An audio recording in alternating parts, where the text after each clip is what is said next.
The meaning of life expounded by Buddhism. We must act like an exemplar and refrain from acting immorally. What defines an exemplary person? To put it simply, an exemplary person is someone who is willing to take a loss.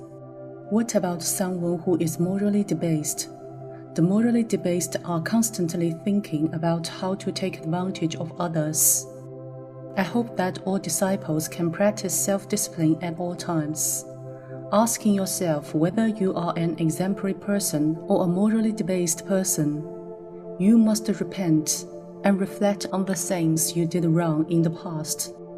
How does somebody become ignorant? Ignorance stems from one's failure to reflect upon themselves.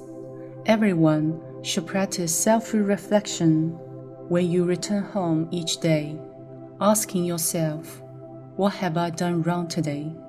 What have others done for me?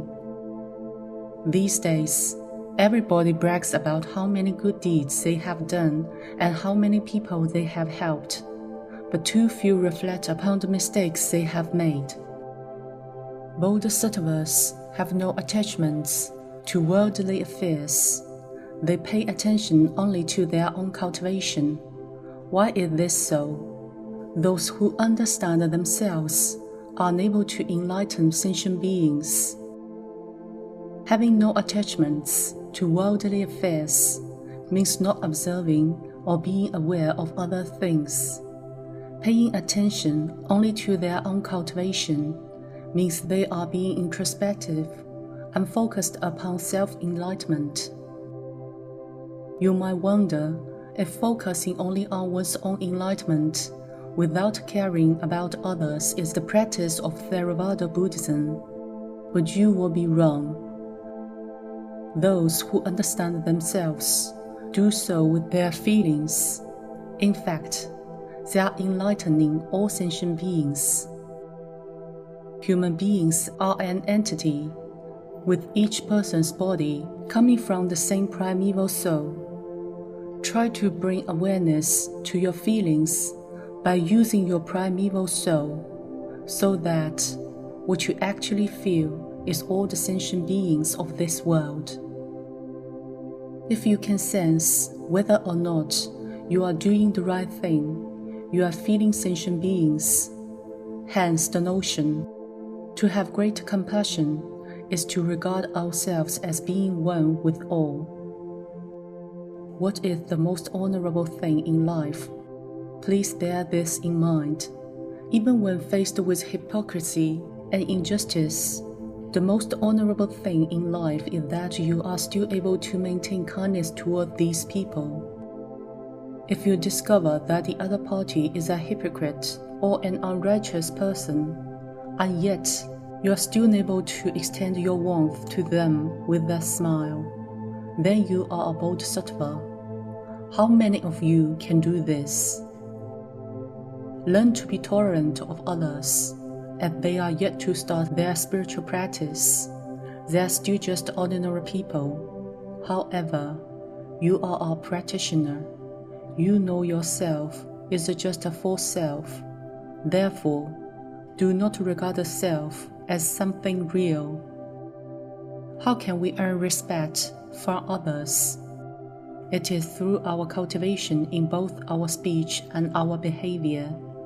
That is why we call it cultivation of the mind and behavior. It encompasses our speech and actions, including the behavior of our minds. A person's life only becomes meaningful when it's connected with the lives of others. With them, there is you. With you, there is me. With me, there is them. This is a circle. Without interpersonal relationships connecting us all, one cannot survive in this world. For example, if a person is intolerant of others, has no friends, doesn't get along with their parents, children, or friends, and has no contact with others, then what is the meaning of their existence in this world? We are a community of shared life. From a metaphysical point of view, human beings are of a primeval community. Since the beginning of time, we have been together. Therefore, we should help and care for one another. If you see somebody's shortcomings and point them out for their own sake, you need not worry about being misunderstood. In fact, everything in the world is closely related to all living phenomena. In other words, everything in this world has its meaning and its purpose. We human beings have sentiments, just as vegetables have the elements that allow them to grow. For example, watermelons grow to be consumed and help you quench your thirst. Similarly, vegetables grow to be consumed by you and provide you with nutrients. Do you think plants have no life?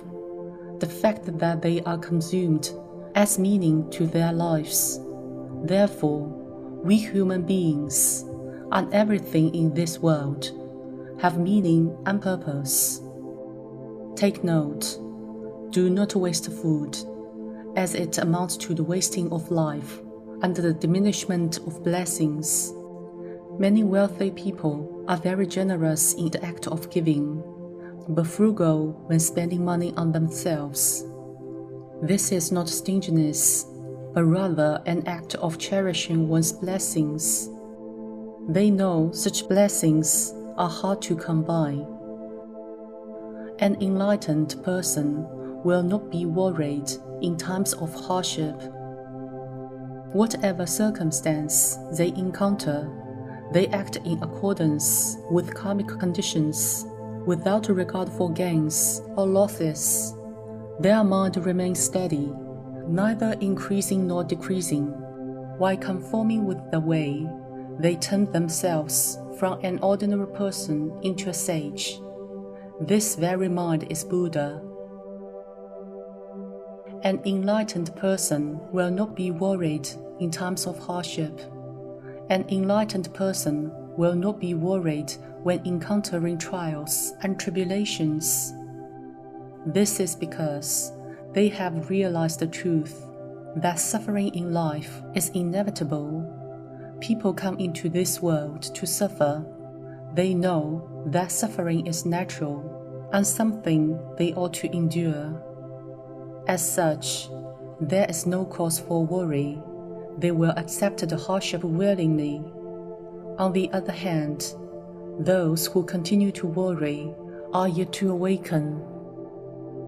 We need to act in accordance with karmic conditions, adopting the best approach to perfect those conditions. Those who have attachments are unable to do so. Regardless of circumstances, Buddhist practitioners need to keep their minds steady, neither increasing nor decreasing. Increasing means that you take matters seriously, while decreasing means you don't take them too hard. When you take something seriously, you put a lot of pressure on yourself. But when you choose not to, you become indifferent. A true practitioner will even have the agents of the underworld conform to their karmic conditions. These practitioners turn themselves from an ordinary person into a sage. An ordinary person has endless worries and insatiable desires.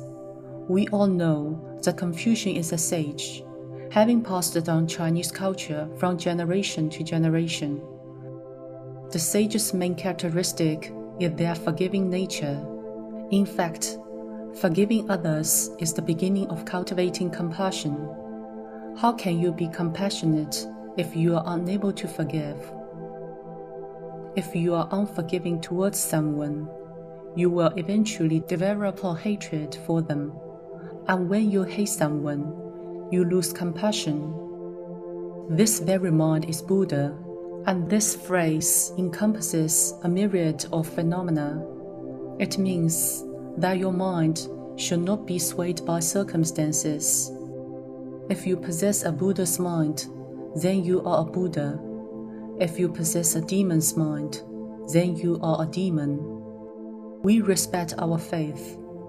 How are we to maintain it? The answer is to respect it. Respect comes not from other people, but from yourself. You must respect your own faith. If you don't even believe that you can succeed, how will you ever be able to do so? How could a person succeed in practicing Buddhism if they do not have confidence? A person who is easily swayed by what others say will in the end achieve nothing. As an individual, our abilities are limited. That's why, for any individual to make progress in their spiritual development, they must focus on practicing one Buddhist practice for the rest of their lives. If they attempt to learn all Buddhist practices, they are bound to fail. But even worse than that, there is possibility that they may go astray and become demons. Therefore, it is imperative to respect our faith and resolve to practice Buddhism diligently. Experience, skill in means, is the ultimate. By saying experience, we are not referring to convenience, as is often thought. Rather, it is a method. An expedient method enables you to adopt your approach to a particular situation